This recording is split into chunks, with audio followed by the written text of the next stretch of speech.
सोलापूर महानगरपालिकेचं बजेट अद्यापही सादर न झाल्यानं त्याचे पडसाद उमटतात। सोमवारी युवक काँग्रेसच्या वतीनं हलगी नाद दंडवत आंदोलन करत घोषणाबाजी करण्यात आली।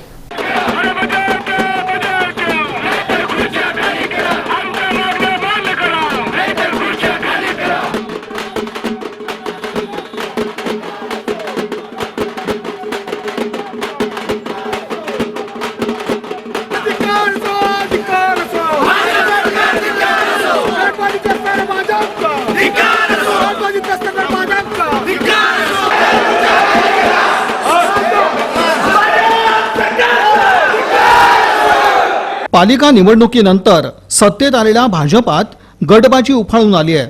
बापू मालक गटातील राजकारणात पालिकेचं अंदाजपत्रक मागे पडलंय। जुलै महिना उजाडला तरी बजेटचा पत्ता नसल्यानं सत्ताधारी पक्षासह सर्वच नगरसेवकात एक अस्वस्थता दिसून येते। तर निधी अभावी पायाभूत सुविधांचा बोजबारा उडालाय। नव्यानं निवडून आलेल्या नगरसेवकांना तर जनतेच्या रोषाला सामोरं जावं लागतंय। या विरुद्ध शहर युवक काँग्रेसनं सोमवारी आंदोलनाचा पवित्रा घेत हलगी नाद आणि दंडवत आंदोलन केलं। नगरसेवक चेतन नरोटे, विनोद भोसले, बाबा करगुळे, गणेश डोंगरे, तिरुपती परकीपंडला, सैपन शेख यांच्यासह युवक काँग्रेसचे कार्यकर्ते आंदोलनात सहभागी झाले होते। पालिका प्रवेशद्वारासमोर युवक काँग्रेसच्या वतीनं हलगीनाद करण्यात आल्यानंतर दंडवत आंदोलन करण्यासाठी युवक काँग्रेस कार्यकर्त्यांनी पालिका आवारात प्रवेश करताच पोलिसांकडून त्यांना रोखण्याचा प्रयत्न झाला। यावेळी कार्यकर्त्यांनी जोरदार घोषणाबाजी केली। बजेट द्या नाहीतर खुर्च्या खाली करा असा आवाज कार्यकर्त्यांनी दिला।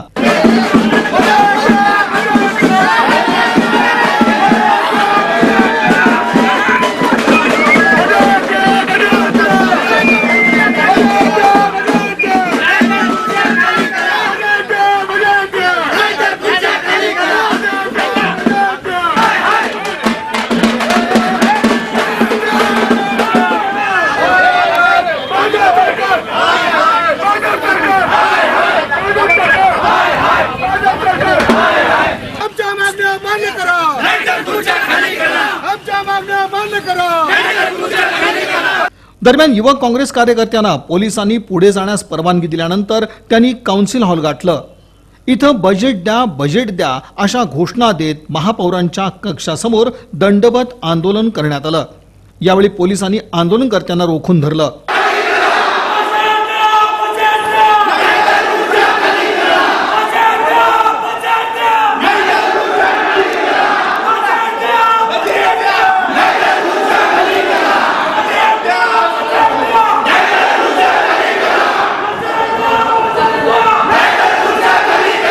पालिकेतील सत्ताधारी गटबाजी आणि अंतर्गत राजकारणात गुरफटले असून यामुळे शहराच्या विकास कामांना खीळ बसल्याचा आरोप यावेळी करण्यात आला।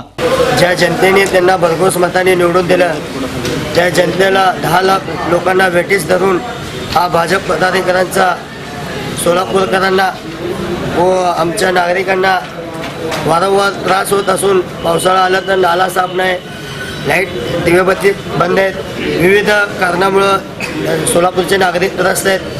पहिली वेळ यांची सत्ता आली, यांच्या दिवसेंदिवस भांडणं वाढत चाललेत। आमचे गटनेते माननीय चेतनभाऊ नरोटे यांनी 2दा त्यांच्या मध्यस्थी करून यांचं मिटवण्याचा प्रयत्न केला, पण त्यांचं काम मिटे नाही। पुढचा विकास अडकला अशी भावना सामान्य नागरिकांच्या मनामध्ये या ठिकाणी रुजलेली आहे। खरं तर पहिल्यांदा मी आदरणीय चेतनभाऊ नरोटेंच्या नेतृत्वाखाली या ठिकाणी गांधीगिरीचं आंदोलन केलं होतं आणि निश्चितपणाने मी महापौरांना सांगू इच्छितो, आज आम्ही लोटांगण घातलंय पण गांधीगिरी झाली, पण निश्चितपणाने जर या ठिकाणी 5 तारखेला जर बजेट नाही म्हणलं तर भाईगिरीचं आंदोलन केलं युवक काँग्रेस केल्याशिवाय राहणार नाही।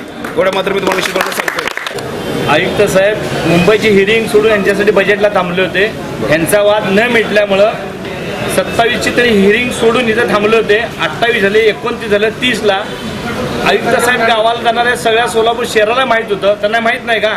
तरी स्वतः आयुक्तांनी यांना सांगितलं होतं की मी 1 तारखेला गावाला जाणार आहे।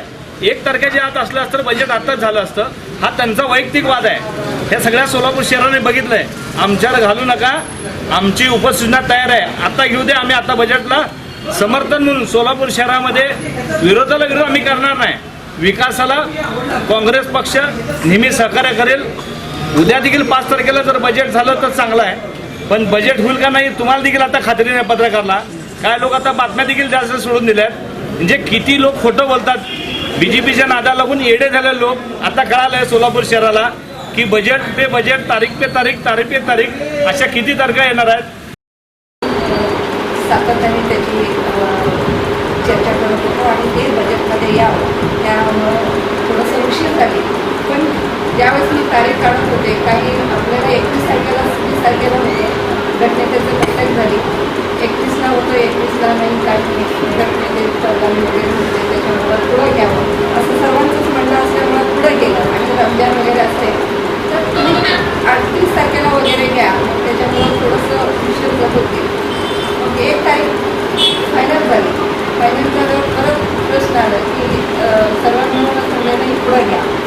त्याच्यामुळं आपण माझ्याकडनं काही थांबलेलं नाही. सर्वांकडनं ते थांबलेलं बजेट आहे. 5 तारखेला डायसवरून मी डायसवरूनच तुम्हाला आदेश दिलेले की 5 तारखेला बजेट घेण्यामध्ये येणार. आषाढी एकादशी सोहळ्यानिमित्त मुख्यमंत्री सोलापूर दौऱ्यावर असताना युवक काँग्रेसनं आंदोलन करून शहराच्या स्थितीकडे लक्ष वेधण्याचा प्रयत्न केलाय. शहरवासियांमधूनही भाजपातील गटबाजीनं चिंतेचं वातावरण असून भ्रमनिरास झाल्याच्या भावना व्यक्त करण्यात येत आहेत.